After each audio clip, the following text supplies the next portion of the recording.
Buenos días, bienvenidos a Ser y Media, un nuevo encuentro informativo. Y vamos a hablar de la documentación y de la discapacidad, el relato histórico de la discapacidad y de su movimiento social. Es verdad que la discapacidad tiene una historia desde que nació el mundo, pero también es cierto que el movimiento social, especialmente en España, de la discapacidad, tiene una fuerza gracias al CERMI, que nació en 1997, aunque ya antes hubo un movimiento social en los años 80 relacionado con la discapacidad, pero faltaba un relato histórico, una explicación de cómo ha sido este movimiento en España, cuál ha sido su capacidad de transformación y de evolución de una sociedad que, si no hubiera sido por el CERMI, seguramente hubiera tenido otro camino diferente. Bueno, de esto vamos a hablar con el presidente del CERMI, precisamente con Luis Cayo Pérez Bueno. Buenos días, Luis. Buenos días, José Manuel. También están aquí con nosotros presentes en nuestro estudio de televisión Manuel García, que es investigador social y autor de La historia de la discapacidad, una historia de la humanidad sin dejar a nadie atrás. Buenos días, Manuel. Buenos días. Y una vez más está con nosotros Isabel Caballero, coordinadora de la Fundación CERMI Mujeres. Buenos días. Luis, cuéntanos, ¿era necesario contar este relato de la discapacidad para que la gente conociera realmente el valor que tiene? Pues creemos que sí. Yo creo que todo el mundo recordará en la escuela que aprendíamos que era historia. E historia comenzaba cuando había escritura. Lo previo era la prehistoria, ¿no? Bueno, es este lugar común acerca de cuándo surge la historia.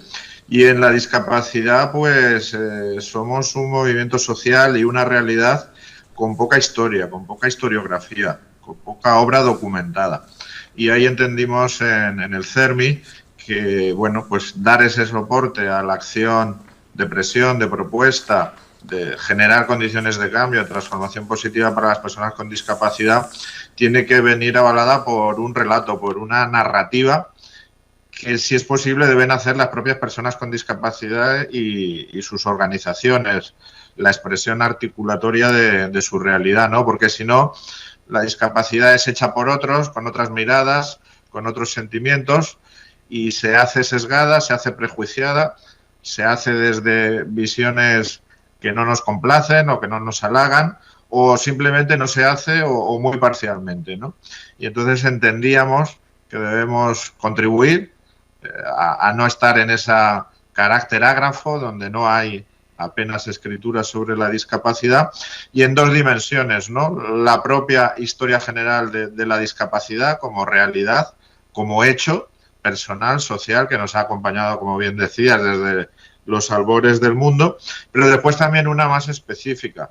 Ya en la historiografía hay pues mucha consolidación de estudios sobre los movimientos sociales, ¿no? Empezó el movimiento obrero, el movimiento de derechos humanos, el movimiento feminista, el movimiento LGTBI, etcétera, y del movimiento social de la discapacidad hay muy poco, ¿no? Bueno, y hoy, en un día como hoy, quiero recordar que Santa Lucía y se cumple el 85 aniversario de la ONCE, del Grupo Social 11, de la creación de esta institución de personas ciegas y con discapacidad visual, que después se ha abierto a otras realidades de la discapacidad. Pues creo que es un buen momento hacer un llamado a la reescritura por la propia discapacidad de su historia y de su expresión asociativa.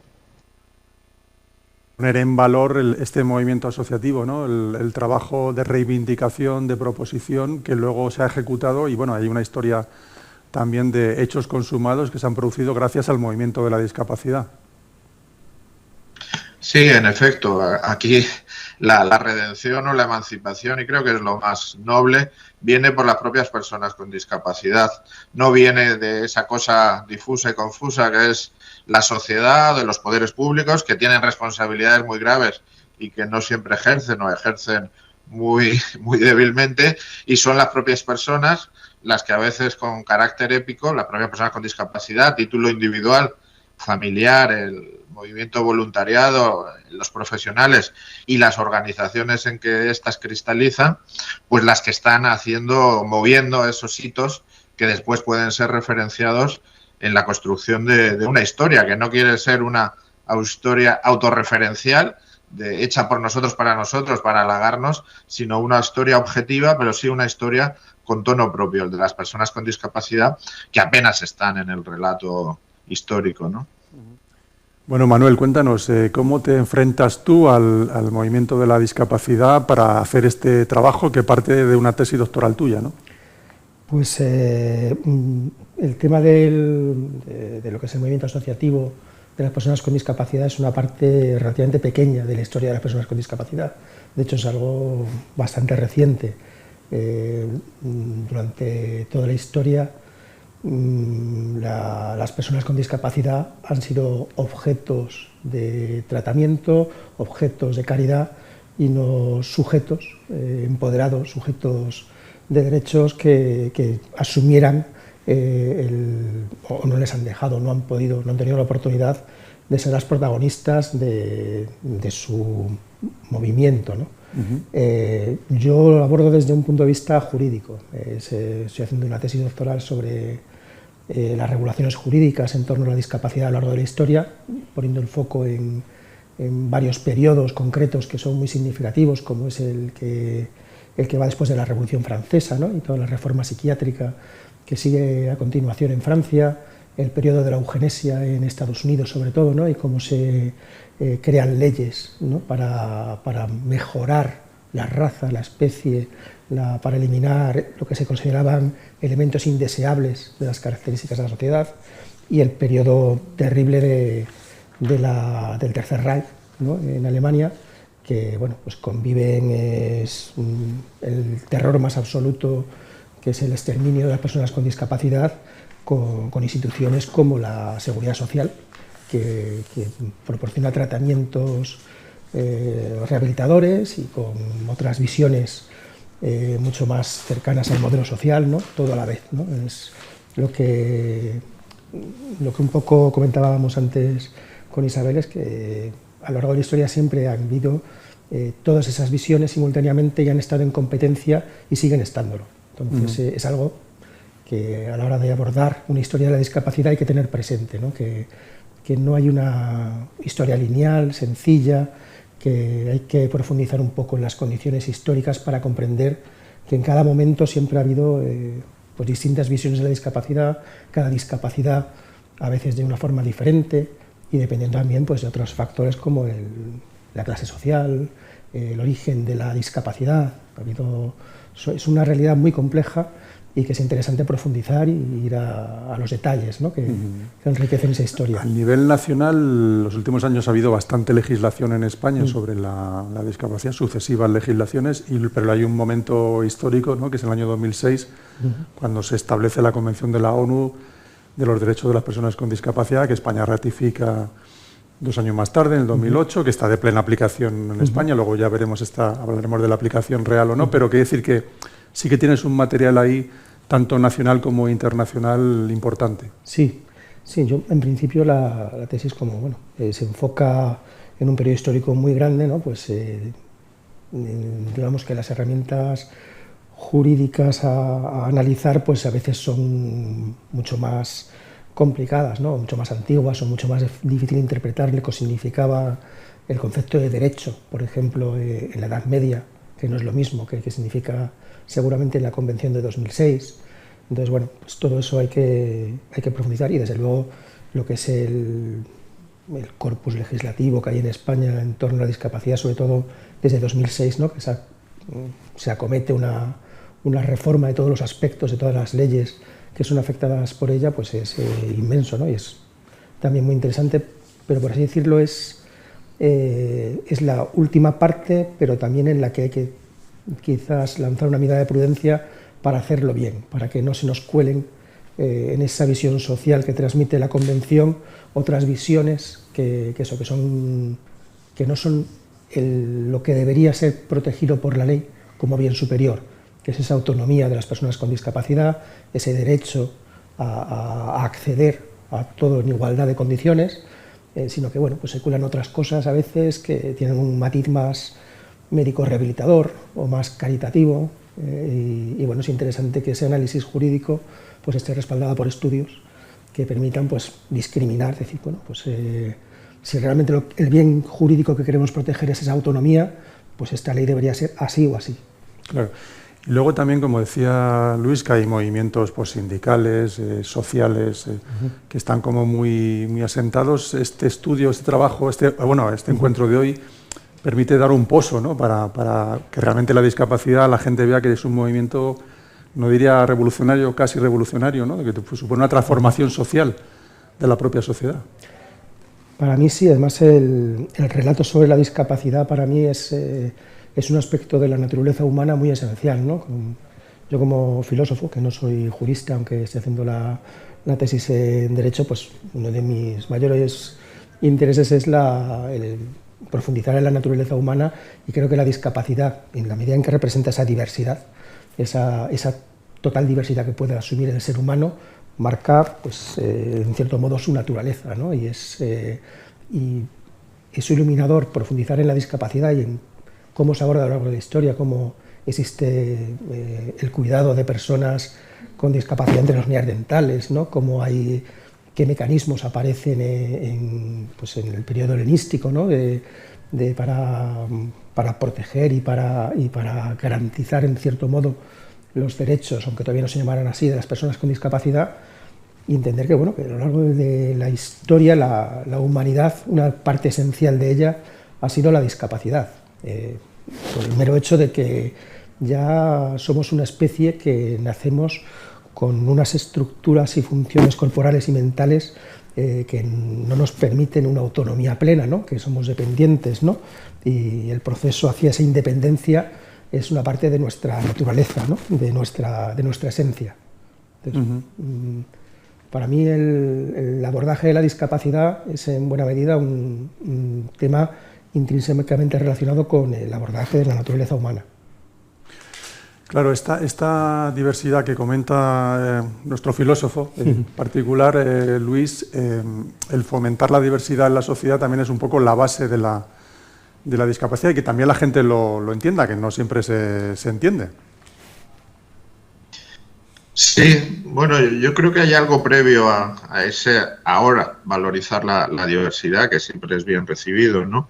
Y es que la discapacidad ha representado de algún modo lo otro de lo canónico, ¿no? Siempre ha estado en una periferia forzada, y eso, bueno, significa que las personas que portaban esa nota de diversidad pues han sido castigadas, han sido apartadas, han sido sometidas a múltiples juicios y enjuiciamientos, pero por otra parte han entrado en un diálogo a veces más de tipo controversia, con quien definía la normalidad, lo canónico, lo típico, ¿no? La discapacidad era lo atípico. Y ahí yo creo que radica el gran valor de la discapacidad como experiencia, porque obliga desde una posición humilde, apartada, marginal, a replantear pues todas las centralidades básicas, ¿no?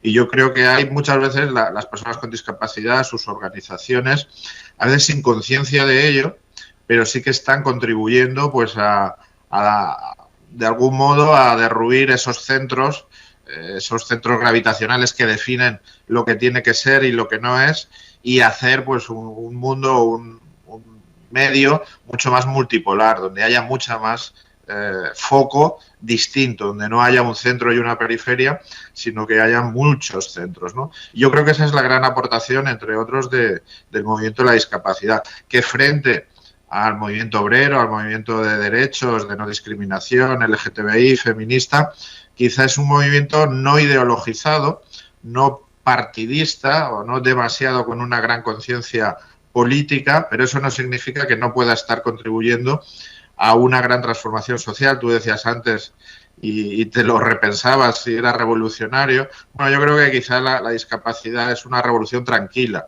una revolución silenciosa, que quizá las revoluciones más ruidosas, más trepidantes, pues suelen ser violentas.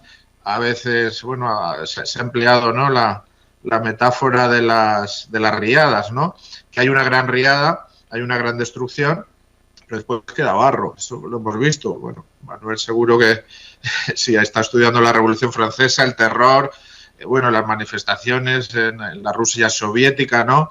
Dices, estas revoluciones han merecido la pena por todo el mal que han traído, aunque hayan liberado algún bien. Bueno, pues quizá este tipo de revolución silenciosa, suave, es más llamado a hacer cambio permanente y cambio en principio que no genera un daño excesivo, daño que no pueda ser aceptado. Te compro el título de revolución silenciosa, me gusta más. Además, Luis, también la discapacidad tiene yo creo que una capacidad de sumar diferentes voluntades, porque la discapacidad en general es muy variable, ¿no? Hay diferentes discapacidades y cada una en sí misma es un propio mundo. Es decir, también conseguir la unidad del movimiento de la discapacidad en sí mismo también es un triunfo. Sí, no es fácil, porque quizá fuera de otros movimientos sociales, en nuestro caso, la nota intrínsecamente que nos define es la pluralidad, y una pluralidad excesiva que siempre es difícil de gobernar. Por eso hemos podido alcanzar una cierta destreza en conciliar contrarios, en aunar, a veces con equilibrio inestable, pues situaciones radicalmente distintas de partida, ¿no? Piénsese desde la discapacidad psicosocial por problemas de salud mental, a la discapacidad física, a la discapacidad del desarrollo y a nuevas discapacidades, porque esto es una realidad en evolución, en cambio constante. Y si dentro de un movimiento asociativo y dentro del papel del CERMI, que tiene que buscar una cierta unidad en la diversidad, un discurso común, una agenda compartida donde todo el mundo se sienta identificado, nadie se sienta preterido, olvidado, pero a la vez, pues eso, que haya factor común, eso también nos lleva, porque hemos hecho esa cultura interna de trabajo, de convergencia, pues aportarlo a la sociedad. La sociedad en este momento, sobre todo en el ámbito político, tan divisiva, tan polarizada.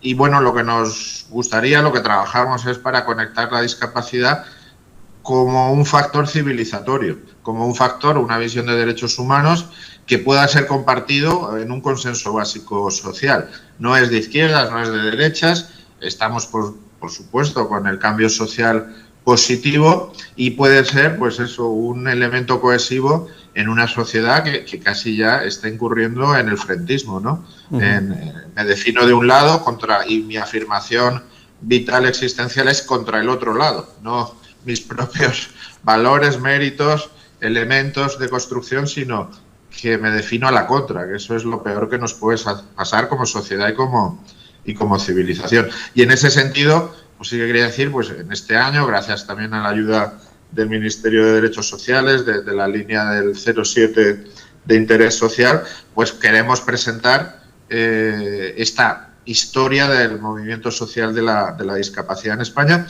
que es muy inicial, que no está definido, es un trabajo en curso. Todo lo que es al inicio pues va a tener muchos elementos, falta esto, aquello no está, pero alguien tenía que comenzar ese trabajo y ojalá que esto sirva pues para que en las cátedras de historia de los movimientos sociales, en las universidades, los analistas históricos y sociales, filósofos, tecnólogos, pues comiencen a ocuparse de este movimiento social que ahora mismo, pues digamos, no ha alcanzado todavía la mayoría de edad histórica. En esta línea, Manuel, es verdad que es un movimiento, digamos, apolítico, ¿no? O sea, no hay un objetivo político determinado de una tendencia, ¿no? Esto también es curioso. Bueno, político en el sentido de partidista, ¿no? Partidista, claro, por supuesto. Política, no política de acción de la polis, del sentido griego de la palabra, ¿no?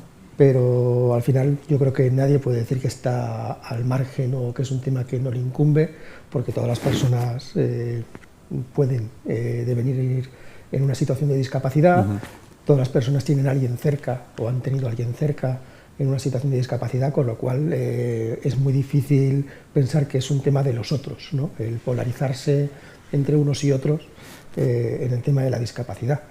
Yo creo que eso también siempre ha habido un consenso en el Congreso de los Diputados, ¿no? Una mesa con la que dialogar el CERMI, siempre ha habido un tono diferente, ¿no? En torno a la discapacidad. Bueno, al final nadie es ajeno a la discapacidad.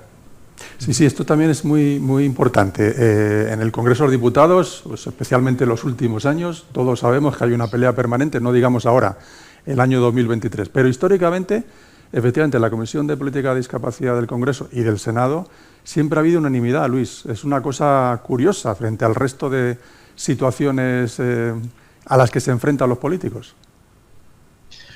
Sí, y claro, extraña por anómalo, pero tendría que ser la tónica general, ¿no?, de nuestro país, al menos en las cuestiones básicas, y que la ideología se quedara para los matices, para los elementos que están, pues, digamos, pues en una libre disposición, ¿no?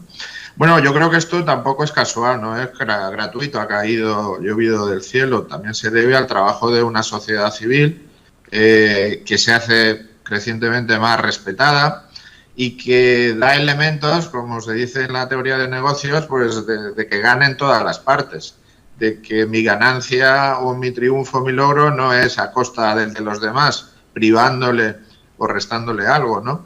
Y si las personas con discapacidad tienen derecho de voto, todas, y aquí nos encontrábamos rechazo, hasta que se consiguió en 2019, 2018, 2019, de todos los grupos políticos, de la ideología más extremista de un lado y del otro, o sea, compartían una visión de mentalidad, de imaginario colectivo, más allá de su ideología, ¿no?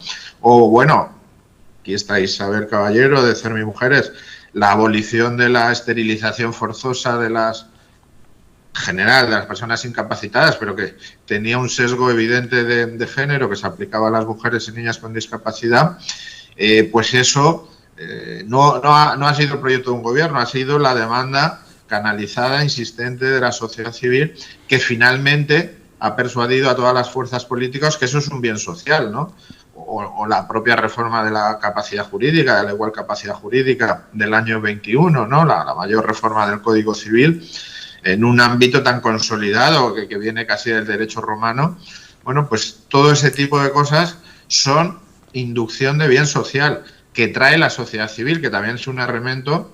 Hoy no es el día de debatir eso, pero quizá en otro diálogo en Servimedia, de una gobernanza social mejorada, ¿no? De una democracia formal que cada 4 años pregunta a través de elecciones al ciudadano, que también está de algún modo tensionado por una sobreinformación, un sesgo en los canales o una intoxicación deliberada de lo que uno recibe para tomar una decisión correcta, informada y madura, ¿no? Y bueno, yo creo que la sociedad aporta eso también de mejora en el gobierno democrático y en hacerlo más profundo y más extenso. Bueno, creo que son un elemento de centrifugación de la mejora social que debería ser más apreciado de lo que es. Uh-huh. En esta línea estamos hablando de la Fundación Fermi Mujeres. Isabel, es verdad que se incorpora más tarde y siempre van a estar las mujeres, evidentemente, presentes en el mundo de la discapacidad, pero la Fundación Fermi Mujeres se crea en el año 2014, si no me equivoco. Pero evidentemente estos últimos años sí que ha habido, lo estaba comentando ahora Luis, ¿no?, una plasmación de vuestro trabajo en medidas concretas que se han ido variando y adaptando a la sociedad del siglo XXI. Bueno, en primer lugar, muchas gracias por invitarme a participar en este debate. Es cierto que la Fundación Fermi Mujeres se crea en el año 2014, pero realmente hay un trabajo de muchos años antes, ¿no?, de organizaciones pequeñitas de mujeres con discapacidad que se van implantando en distintos lugares de nuestro país. Entonces es realmente importante trazar esa genealogía, ¿no?, de cómo se va articulando el movimiento de mujeres con discapacidad en nuestro país hasta llegar, en nuestro caso, pues a la creación de una fundación específica de mujeres con discapacidad en el año 2014. Yo creo que a veces se tiene un poco el complejo, ¿no?, desde nuestro movimiento de parecer que es un movimiento que acaba de llegar, ¿no? A veces tenemos esa sensación de que somos unas neófitas cuando realmente hay casi 3 décadas de trabajo de organizaciones potentes de mujeres con discapacidad en nuestro país, ¿no? Hay que tener en cuenta que en la década de los 90 es cuando se produce una eclosión de organizaciones de mujeres que están en esa periferia, ¿no?, que no se sienten identificadas a lo mejor con el trabajo del movimiento feminista más mainstream o con una agenda política con la que no todas podemos identificarnos. Esas mujeres desde la periferia empiezan a organizarse y uno de los grupos que se organizan es precisamente las mujeres con discapacidad. Desde pequeñas localidades en nuestro país, como si rastreo un poco en la memoria, organizaciones como Frida en Granada, que era una organización pequeña de mujeres con discapacidad, que sin embargo fue muy activa y que consiguió tener mucha presencia, o por ejemplo la Donas No Estándar, que es una organización catalana, ¿no?, de nuestras compañeras de Cataluña, que llevan pues muchísimos años reivindicando los derechos de las mujeres con discapacidad, y esto surge en la década de los 90, o sea, no es antes de ayer. Y lo que hay detrás de todo esto es una crítica a esa centralidad de la que hablaba Luis Cayo anteriormente, y es que hay un modelo hegemónico de mujer que hay que ir desmontando, ¿no?, y que hay que introducir otras visiones, otras demandas, y para eso pues es necesario la organización de estos grupos más pequeños, minoritarios, ¿no? Y bueno, es como así va surgiendo el movimiento de mujeres con discapacidad en nuestro país, articulándose además a partir también de la experiencia internacional. Hay que recordar que hay un hito importante, que es la conferencia de Beijing, que se celebra en el año 95. Es una conferencia sobre los derechos de la mujer, que es auspiciada por Naciones Unidas, donde se acuña el término de, bueno, que luego nos ha perseguido tantas veces, del mainstreaming de género, la transversalidad de género y el empoderamiento, y donde en su plataforma de acción se incluye un mandato directo, no solamente a los Estados, sino también a las ONGs, a las organizaciones sociales, de que permeen el enfoque de género en todas sus políticas y en todas sus intervenciones. Y yo creo que el movimiento de la discapacidad en España ha sido uno de los que tomaron el testigo. En esa década, ya en el 90, estaban trabajando con el enfoque de género, no sin resistencias, que esto también hay que señalarlo, no ha sido un camino fácil, y en el sentido de que había mucha gente en el interior, ¿no?, de las organizaciones que no veían necesario que se introdujese un enfoque de género, que se hablase específicamente de mujeres con discapacidad, aun cuando en muchos casos han sido precisamente las mujeres las que han tirado del carro, las que han creado las organizaciones. Muchas madres han estado ahí y, sin embargo, pues no detentan siempre los cargos de responsabilidad en las organizaciones. Pues ha habido esa resistencia, como la ha habido, por ejemplo, en los partidos políticos, o la ha habido en los sindicatos. Ha sido complicado, ¿no? Ha sido un trabajo donde esa resistencia no solamente se ha dado en el interior del movimiento de personas con discapacidad, sino que también veíamos la incomprensión, sobre todo, del movimiento feminista, ¿no?, que no llegaba a entender cuáles eran las reivindicaciones específicas de las mujeres con discapacidad. Yo creo que la tarea de pedagógica que ha desarrollado el movimiento organizado de mujeres con discapacidad en nuestro país ha sido espectacular. Y yo creo que, por ejemplo, un buen ejemplo ha sido el tema de la esterilización forzada, ¿no? Hasta hace poquito tiempo, en los foros feministas teníamos que ir explicando por qué era una conculcación de los derechos humanos y una medida de protección, como incluso el movimiento de mujeres consideraba, ¿no? Entonces, ese ha sido el gran avance también del movimiento de mujeres con discapacidad. Ha habido hitos históricos como manifiestos, el primer manifiesto de mujeres con discapacidad elaborado por el Comité de Mujeres del Foro Europeo de la Discapacidad, que se aprueba en el año 97, 2 años después de la conferencia de Beijing. Vemos qué rápido, ¿no?, reaccionó el movimiento global, el movimiento internacional europeo de la discapacidad. Y en España, por ejemplo, empiezan ya a articularse esas organizaciones de mujeres. En el CERMI, por ejemplo, la Comisión de Mujer empieza en el año 2000, apoyada por 5 grandes organizaciones, como eran pues COCENFE. Aquí, de hecho, tenemos aquí a Manuel, con el que hemos compartido en los últimos años mucho trabajo, ¿no? También centrado en el tema de mujer. La Universidad Técnica, por ejemplo, de verano, de lideresas, ¿no?, con discapacidad, que estuvo vigente, o sea, que lanzó COCENFE durante, no sé, 10, 12 años estuvo en funcionamiento en la ciudad de Toledo. Entonces, estaba también FEAPS, o Plena Inclusión, ha estado la CNSE, la Confederación Estatal de Personas Sordas, estaba la ONCE, estaba la plataforma PREDIF, o sea, gente que arrancó ya desde el año 2000 a trabajar con este enfoque de género, ¿no?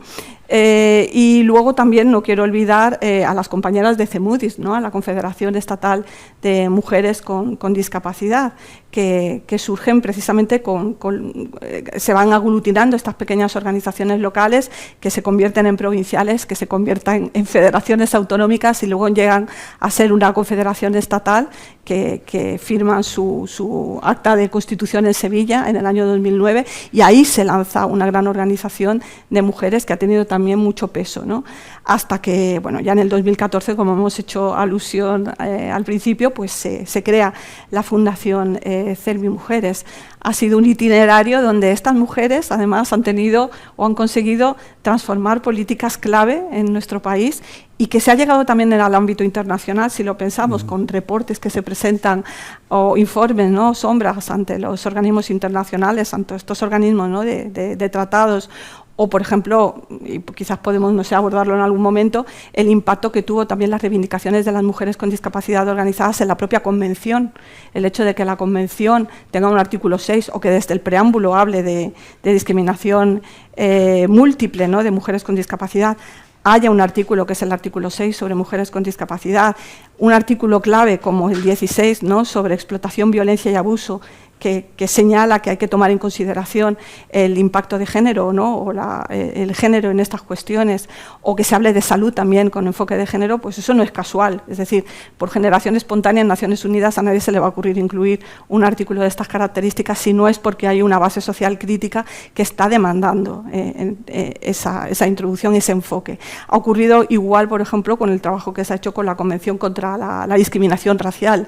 Movimientos de mujeres racializadas estaban exigiendo un enfoque permeado por el género que, sin embargo, no aparecía en la Convención ni tampoco en el trabajo que hacían los organismos de tratados. Entonces, esto ha sido una pelea de los últimos años y que, bueno, apasionante sin duda, pero que todavía queda camino por recorrer. Pelea de muchas mujeres, tanto a nivel local como nacional, y con figuras que tenemos en España, como la figura de Ana Peláez, ¿no?, Efectivamente. que tiene una presencia ya incluso internacional en comités no solo de la discapacidad, sino comités de la ONU a nivel general, ¿no?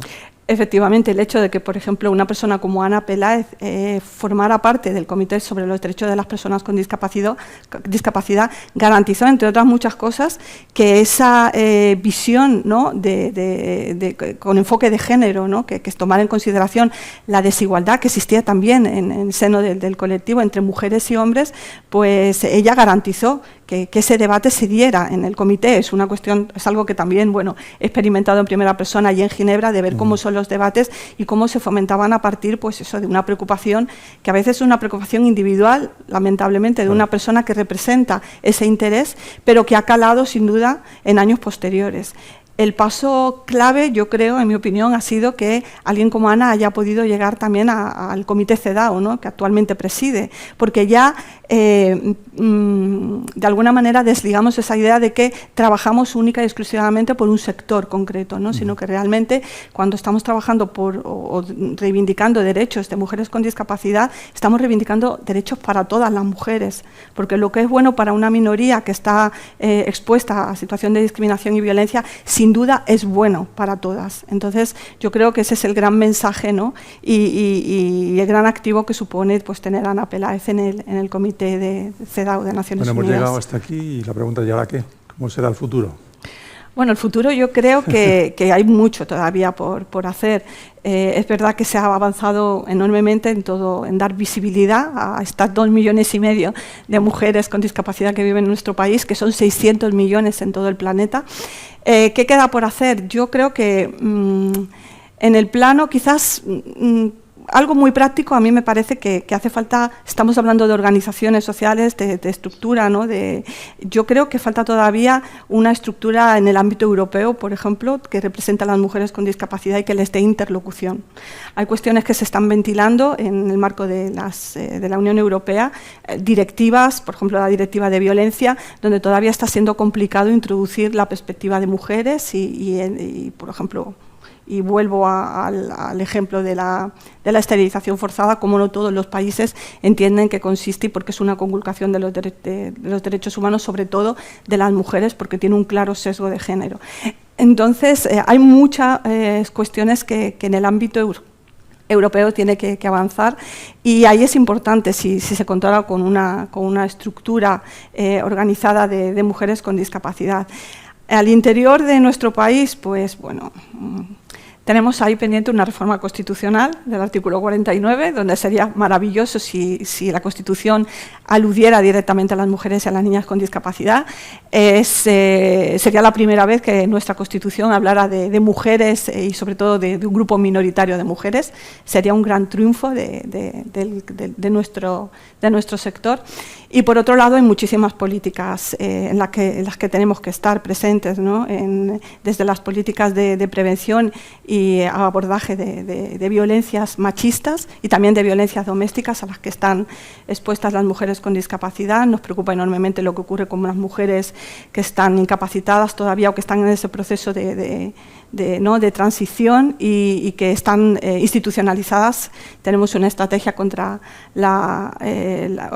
para la desinstitucionalización que desde nuestra perspectiva tiene que tener un enfoque anticapacitista y debe ser feminista, y luego también todas las políticas de cuidado, también con la idea de que sea una política de cuidado empoderante, ¿no? Y que tome en consideración que hay muchas mujeres con discapacidad en nuestro país que son también cuidadoras y que están invisibilizadas y que bueno, se necesitan herramientas también para que los chicos y las chicas jóvenes con discapacidad puedan desarrollar su vida como quieran, y para eso necesitamos esa política, ¿no? de cuidados empoderante, ¿no? Y de empoderamiento en última instancia, ¿no? Del propio colectivo.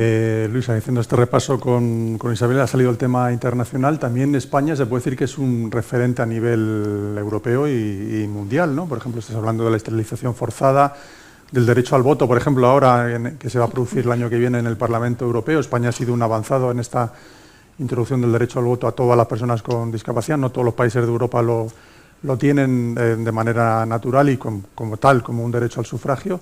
Es decir, ahí que España, digamos que está en el nivel, digamos, de primera fila, ¿no? Bueno, quizás somos un poco pudorosos a hablar de éxito país o éxito nación por no incurrir en ese patrioterismo, en ese canto a sí mismo, ¿no? Mejor que los halagos los digan otros.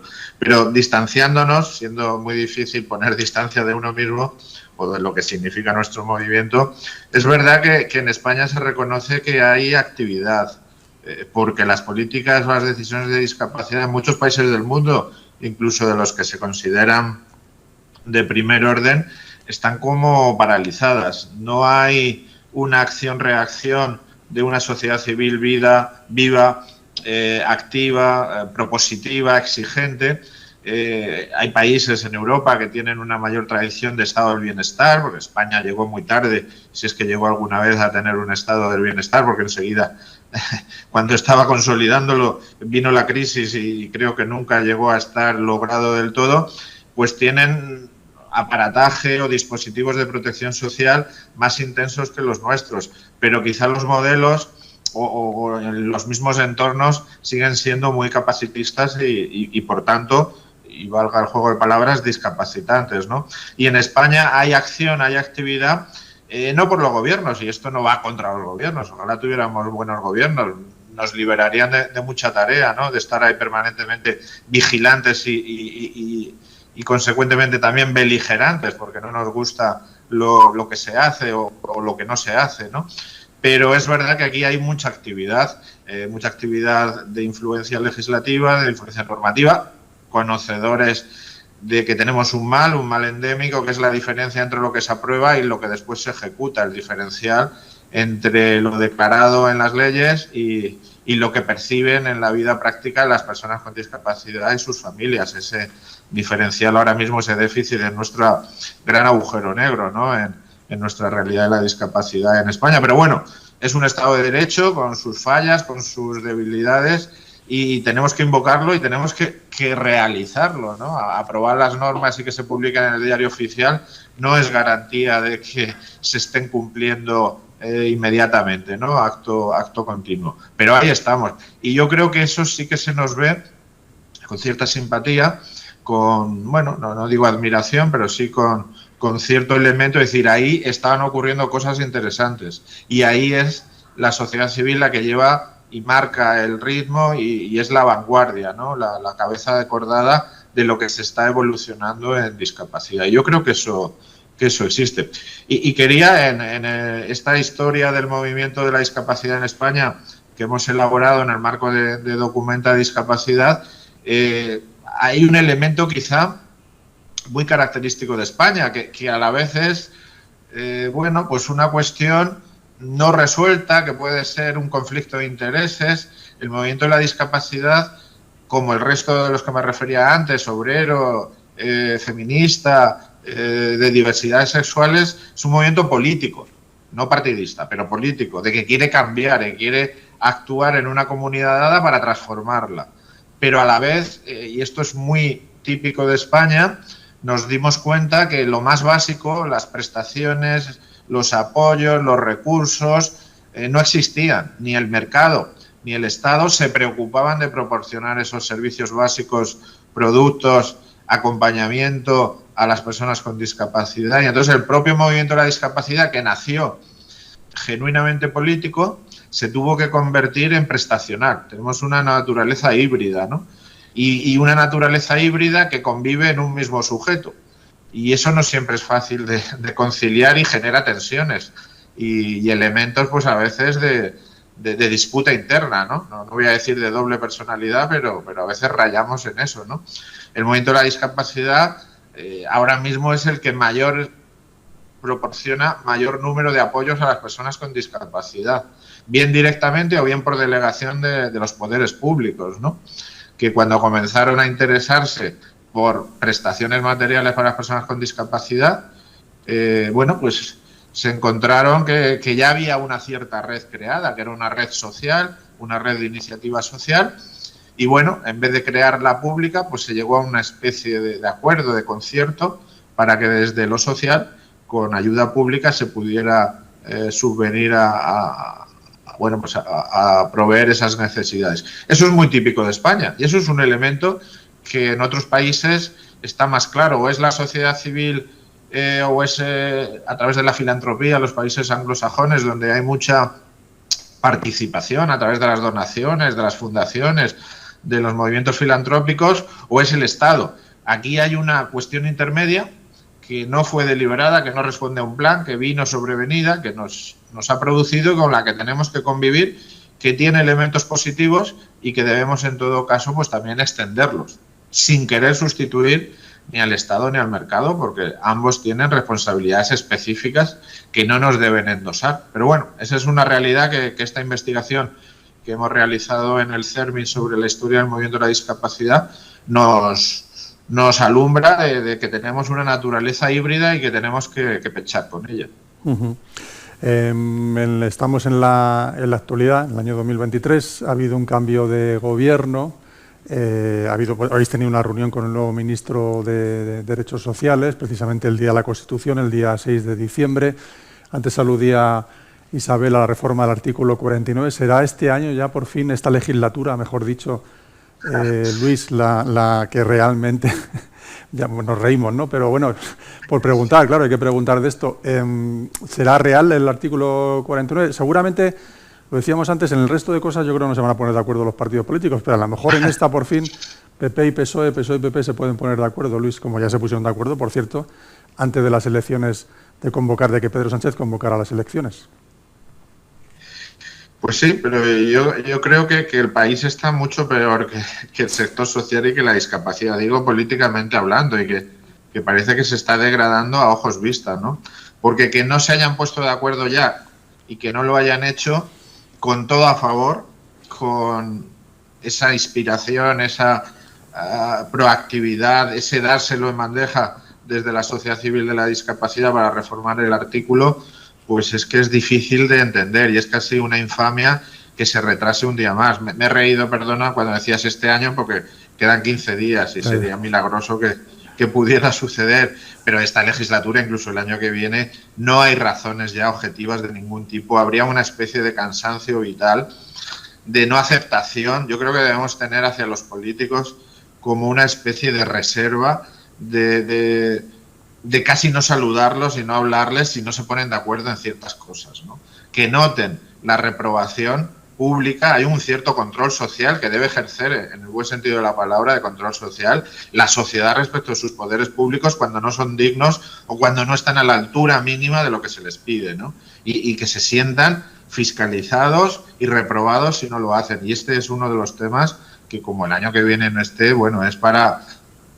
No quiero someter a nadie a penas de exilio, a penas de salir fuera de la comunidad, de la polis, ¿no? De lo que era originariamente. Los que estaban fuera de la polis tenían un nombre en Grecia, no lo quiero decir porque ahora tiene connotaciones muy negativas, pero es que no se puede admitir más que una cuestión como esta, que está hecha, que está madurada, que solo requiere un mínimo de buena voluntad y que supone una mejora tan grande país, porque ya no es solo hacerle un favor a la discapacidad, es hacerse un favor a nuestro propio sistema democrático a través de la renovación de nuestra Carta Magna, se esté dilatando sin ningún elemento objetivo de justificación. No es comprensible. Como no es comprensible, no debería permitirse más tiempo. Y luego, además, Isabel, hay un compromiso formal, porque los programas electorales de los grandes partidos, PSOE y PP, PP y PSOE, bueno, y de otros también, está incluido esta reforma. Efectivamente, así que también desde el sector de mujeres con discapacidad entendemos que es necesaria y que no puede haber más demora, ¿no? Además, una cuestión que es no solamente por una mera nomenclatura, no queremos simplemente que se elimine esa acepción, ¿no?, tan discriminatoria de disminuido, sino que nuestra Constitución tiene que estar acorde con una Convención de Derechos Humanos que implica, pues eso, una transformación de todo un paradigma, que es esa revolución, ¿no?, silenciosa o callada de la que hablábamos al principio. Y para nosotras, además, es un reconocimiento muy importante si se consigue que, como señalaba anteriormente, que la Carta Magna haga alusión por primera vez a las mujeres, porque no se caracteriza nuestra Constitución como buena hija de su tiempo, pues de tomar en consideración a las mujeres, ¿no? Entonces, realmente es no solamente en el plano formal, sino toda la implicación que tiene el reconocimiento de un artículo 49 tal cual ha sido concebido por el Movimiento Asociativo de la Discapacidad, por el movimiento CERMI. Nosotras también vamos a estar presionando para que la reforma sea una realidad en esta legislatura. Uh-huh. Esto de los políticos, bueno, en la historia se ha ido viendo, una cosa es lo que dicen, otra cosa es lo que hacen, Manuel, pero también a los políticos hay que pedirles un poco de responsabilidad, ¿no?, de ese contrato social con sus ciudadanos que le votan cada cierto tiempo. Uh-huh. Sí, además muchas veces se considera que estas cuestiones son meramente formales, secundarias, ¿no?, y no se le da el valor que tiene a esa formalidad, ¿no? Las cosas que están escritas, por ejemplo, la convención, ¿no?, son instrumentos en los que apoyarse, ¿no? Entonces, cuando cambiamos la palabra disminuido por persona con discapacidad o hombres y mujeres con discapacidad, estamos dotando de significado pues, a lo que son el instrumento jurídico sobre el que se apoyan otras leyes. Es fundamental darle esa formalidad también a las leyes, ¿no? Muchas veces eso, para la sociedad muchas veces son cuestiones secundarias o de conveniencia y hay que darles el valor que tienen, ¿no? Decir las cosas como deben ser, las palabras son importantes y muchas veces desde el movimiento de la discapacidad pues el tema de la palabra o el término es un tema de debate a veces y el tema que hay que precisar, ¿no? que hay que abordar y clarificar. Es tan importante la palabra, ¿no? La utilización del lenguaje es muy importante. Somos lo que somos por lo que contamos, por lo que decimos, ¿no? Hay un comentario de Teresa María García Gómez diciendo que muy interesante esta mirada que están ofreciéndonos hoy desde el entendimiento de la naturaleza humana y su diversidad. Una frase muy interesante, Luis, y ya con esto terminamos. Luis, cuando quieras, pues das una clausura de este encuentro. Pues muchas gracias a Servimedia por acogernos siempre hospitalariamente, a Manuel, a Isabel. Estamos deseando que Manuel acabe esa historia general de la discapacidad sin dejar a nadie relegado y ojalá la podamos publicar próximamente y presentarla también. Yo ya emplazo a José Manuel que nos invite a presentarla. Sí, claro. En el estudio de televisión de Servimedia que la amplificará. Bueno, yo creo que la discapacidad ha pasado, se apuntaba también antes, a ser un sujeto histórico, no a estar solo al albur de las decisiones o el arrastre de los acontecimientos que hemos vivido y se está convirtiendo pues en un protagonista limitado o discreto. Somos lo que somos, tampoco podemos tener delirios de una grandeza que no nos corresponde, donde la discapacidad pues sea un agente de su propio destino, de mejora, pero como yo últimamente estoy insistente en eso, creo que estamos en un momento decisivo, no sé si en una epifanía, en el sentido de que la discapacidad ya nos quiere hacerse presente para mejorar nuestra situación de relegación, de postración, de olvido histórico, que por supuesto de ponernos al menos a la par en la posición de partida que el resto de personas y de grupos sociales con algunas características diferenciadas o con unas notas de diversidad, sino que queremos corresponsabilizarnos de la mejora colectiva. Somos sujetos no solo para nuestra propia emancipación o redención, sino de la sociedad, que también tiene mucho que hacer por perfeccionarse, ¿no? Que ya no se trata solo de que la discapacidad se equipare, sino desde la contribución global, y la discapacidad sería un flanco más de trabajo, una mejora de la colectividad que está muy precisada, ¿no? Entonces yo creo que ese cambio, que es muy cualitativo, que a veces incluso las propias personas con discapacidad, como estamos tan inmersas en nuestras necesidades y déficits no atendidos, de ciudadanía, de derechos, de inclusión, de bienestar, no nos damos cuenta que somos ya más que arreglar lo nuestro, estamos dispuestos a corresponsabilizarnos para arreglar lo de todos y todas. Pues Luis, aquí tienes el compromiso de Ser y Media para hacer esa presentación cuando sea posible. Manuel, aplícate. ¿Tienes una fecha de plazo para terminación? Sí, yo creo que esta primavera lo tenemos terminado. Pues que ya quedas citado aquí para el año 24. Perfecto. Igual que los políticos también quedan citados para el año 24 en esa reforma al artículo 49, si no seremos muy insistentes. Y de aquí Ser y Media hemos hecho aquí debates con todos los políticos que estuvieron en aquella comisión para que sea una realidad ese artículo 49 y, en definitiva, el movimiento social de la discapacidad, su reivindicación, sus necesidades, que son las necesidades al final de todos. Muchas gracias a los tres, a Luis, a Manuel y a Isabel por estar aquí con nosotros, a ustedes por seguirnos y nada, aquí estaremos en un próximo encuentro informativo de Ser Media. Muchas gracias.